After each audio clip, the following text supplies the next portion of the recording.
Sadgurunath Maharaj ki Jai. We are learning the meaning of the verses of Shri Guru Gita based on Guru Gita Artheshwari, written by Her Highness Mahayogi Swami Umananda Saraswati. As asserted by Gurudev, Shri Guru Gita Mahamantra is a self-study that enhances and fosters the art of living in the present age of darkness known as the Kali Yuga. Today, we are going to learn Shlok number 170, the characteristics of Brahma. यथा गन्धः स्वभावेन कर्पूर कुसुमादिषु शीतोष्णादि स्वभावेन तथा ब्रह्म च शाश्वतम्. As the fragrance of flowers and camphor is natural to them, as cold and heat are natural phenomena, so is the absolute everlasting. This stanza explains the eternal nature of Brahma. What is natural is always in existence. The objects that are enjoyed through senses, mind, and intellect are not permanent, but transitory and give momentary pleasure.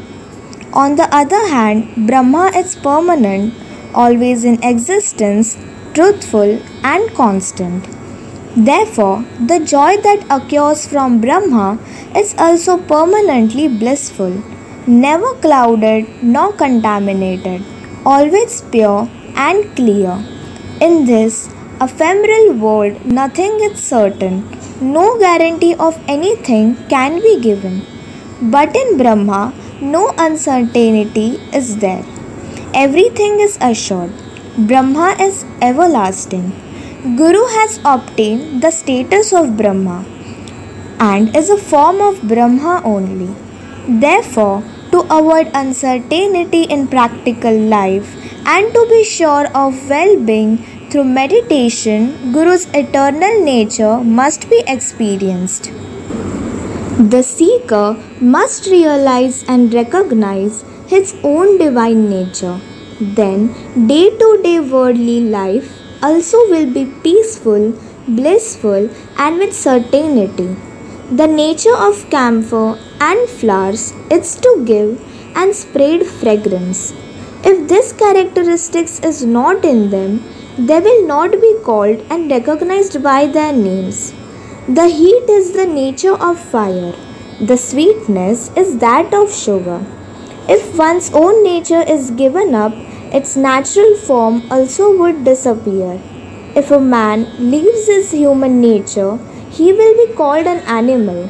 One's own nature, dharma, is that characteristic which holds the thing together, which is the essential factor of it, upon which the very existence of a thing depends. Camphor must contain heat, flowers coolness, and water fluidity. If they are not of their nature, they are not worthy of their names. Similarly, the nature of Brahma is eternity and certainty, permanent existence. That which is not permanent, the existence of which is temporary and in danger, which can become non-existent, which disappears, is not Brahma. Guru Tattva is never in danger to disappear. It is always there. It is of permanent nature. If the world appears, that means its support, Guru Tattva, also is in existence. Two are interrelated, in coexistence, in union, and are one and not separated. Their relation is like that of ocean and the wave. Like gravitation, Guru Tattva also attracts the world towards it. Guru always attracts and draws people towards him. Then the devotees by Guru worship gain certainty in life and become happy. Guru is the seen form of unseen Brahma. Sadgurunath Maharaj ki Jai.